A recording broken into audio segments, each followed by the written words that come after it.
সালামু আলাইকুম রহমতুল্লাহি বারাকাতু। কেমন আছেন সবাই? আশা করি সবাই ভালো আছেন। প্রথমে বলে নিচ্ছি, আমি কোনো দল করি না। তবে যারা দেশের ভালো চাই, দেশের দেশকে ভালোবাসে, দেশকে সম্মান করে, ইসলামকে ভালোবাসে, আমি তাদের সাথে আছি, তাদেরকে সমর্থন করি, ভালো মন্দ বিচার করে চলাফেরা করার চেষ্টা করি। ইদানিং দেখলাম যশোরে মিজানুর রহমান আজহারি হুজুর একটা বক্তব্য দিয়েছে, কিছু লোক খেয়ে গিয়েছে আর কিছু লোক খাওয়ার জন্য রেডি আছে। কথাটা যারা বর্তমান বাংলাদেশে আছে তারা অবশ্যই উপলব্ধি করতেছে।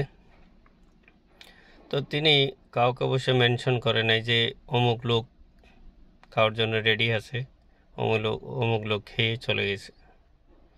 কিন্তু এর ভিতরেও কিছু কিছু লোকের গায়ে আগুন ধরে গেছে, বুঝতে পারতেছে না। তা আগুন লাগে কাদের? যারা নিশ্চয়ই সেই খাওয়ার জন্য রেডি হয়ে আছে, খাচ্ছে, তাদের গায়ে তো আগুন লাগবে।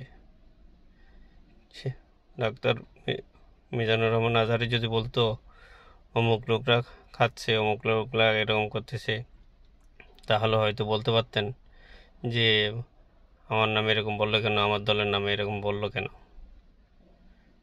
কিন্তু নাম মেনশন না করাতে যদি এরকম আগুন ধরে, কিন্তু নাম মেনশন করলে কীরকম আগুন ধরবে তা দেশের জনগণ এখন বুঝে গেছে। তবে একটা জিনিস মনে রাখা দরকার, বাংলাদেশ আওয়ামী লীগ পতন হয়েছে মানুষের বাক স্বাধীনতাগুলো কেড়ে নিয়েছিল। মানুষের কথা বলার যে ভাষা, ওই জিনিসটা ওরা কেড়ে নিয়েছিল।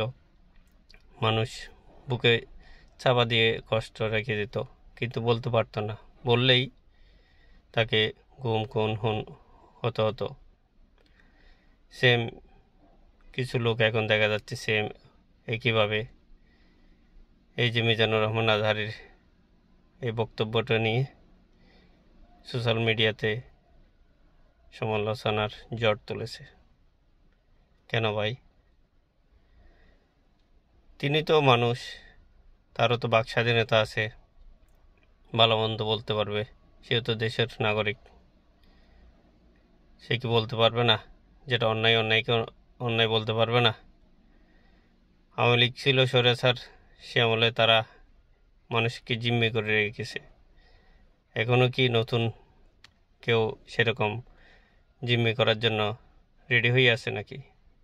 বুঝতে পারতেছি না।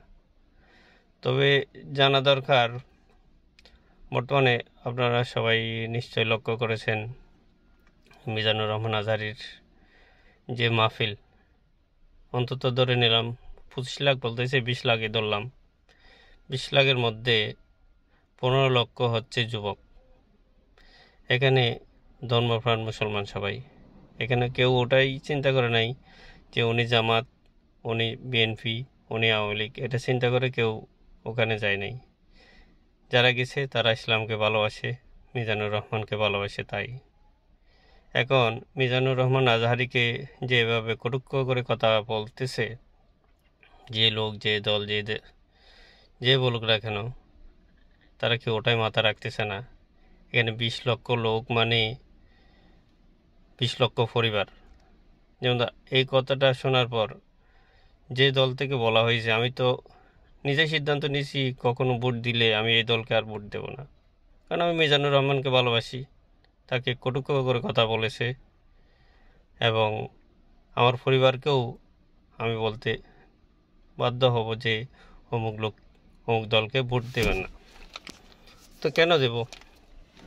কারণ নিশ্চয়ই তারা খাওয়ার জন্য রেডি হয়ে আছে।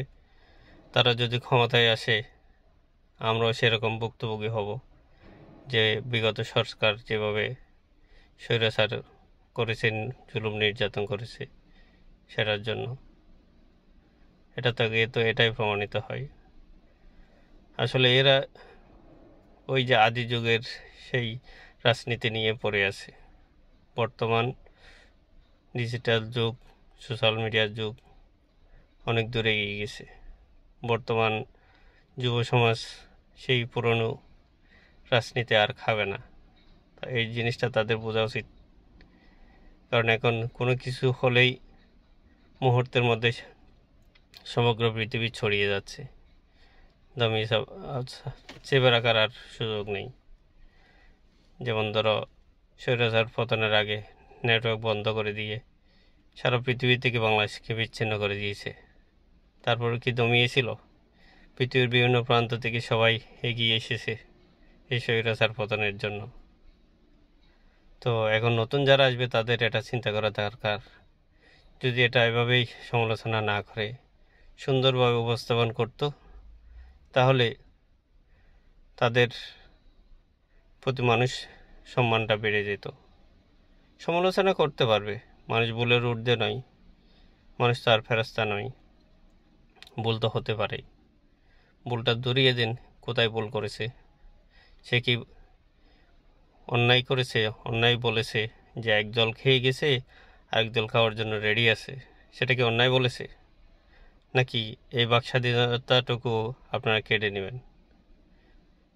এই প্রশ্নটা জাতির কাছে রইল। ভালো মন্দ বিচার করার আপনাদের। ছোট মুখে বড় কথা বলা মানায় না। তারপরও মনে যেটা আসলো সেটা আপনাদের সাথে শেয়ার করলাম। ভালো থাকবেন। আল্লাহ হাফেজ।